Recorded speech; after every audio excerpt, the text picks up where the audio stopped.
Habemus Papam. Robertum Franciscum, Sancte Romane Ecclesiae, Cardinalem Prevost. For the first time in history, the conclave has elected an American pope. This morning, white smoke came out of the Sistine Chapel, signaling a new leader for the Catholic Church. It's former Cardinal Robert Francis Prevost, now known as Pope Leo XIV. He now leads more than 1 billion Catholics around the world. Well, good evening, everyone. Thanks for joining us. I'm Chris Thomas. I'm Laura Painter. A historic day. Thousands of people gathered in St. Peter's Square to witness the introduction of the newly elected Pope.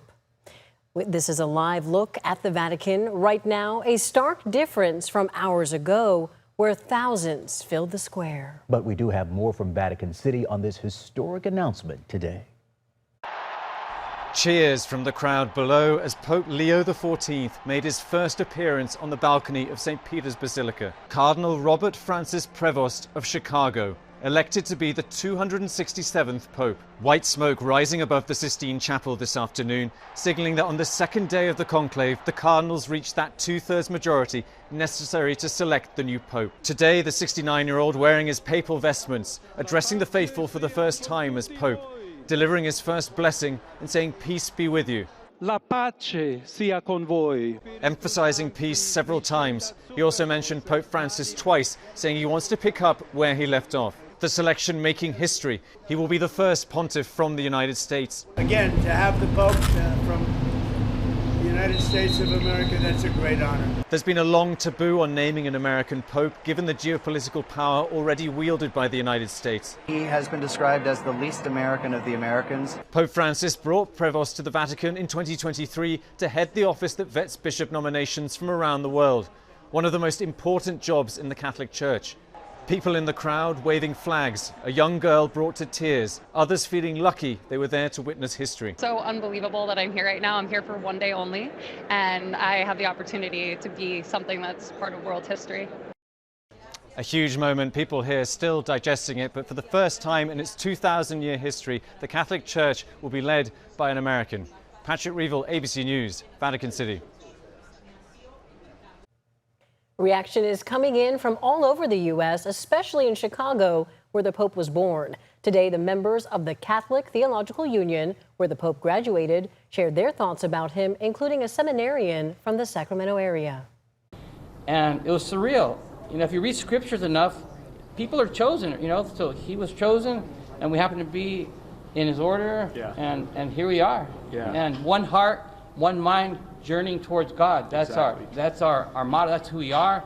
Our friends know it's true. Yeah, Brother Tony used the word surreal. I think that was my first reaction to. And those close to Pope Leo XIV say he is a baseball fan. And then Prevost, like.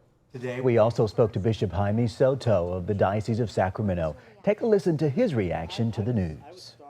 I think it is encouraging and enlivens what this Jubilee year is about, that we can now help him and pray for him as he leads us in that same pilgrimage of hope. Bishop Soto says while Pope Leo is definitely American, he's also mindful of his missionary experience in Latin America and will defend immigrants across the world. For some students in Stockton, this morning's historic news brought classroom lessons to life. Yeah, ABC 10's Gabriel Porter spoke to students and teachers. Some students were in the classroom, others were outside on recess, but around 9:10 this morning, the hallways here at Annunciation School erupted in cheers. They just couldn't contain their excitement. Second grade teacher Lindsay Haley was holding the phone. And one of my students leaned over and said, "Miss Haley, the smoke is white." And we just happened to see it right then and there. And all the kids on the stairwell, everyone cheered. The fourth graders came out of their classroom. For the fourth graders, cheers turned into, "Can the Pope vote for themselves? Can the Pope just decide he doesn't want to be it after like a month? Can he stay up there for the entire rest of the day. Which is exactly what teacher Frank Paquette was hoping for. We really get to learn it as it's happening. Even if he didn't have all the answers. The curiosity that they have for the papacy, but also for the Catholic Church, and just wanting to know more about what's in there, the more they learn, the more they want to learn. And so it's a beautiful thing to watch their curiosity really sparked by this. It means a lot that someone from the U.S. is becoming basically a world leader. Halfway across the world, these students won't forget where they were. The Catholic boys in our class, and how any one of you could one day become Pope. When history was made. I think he'd be a really good Pope, honestly. I really think he would. In Stockton, Gabriel Porras, ABC 10. Unforgettable experience for those young children. And right now on the ABC 10 Plus TV streaming app, we have continuing coverage of the first American Pope and the full interview with Bishop Jaime Soto. The app is free to download on your TV.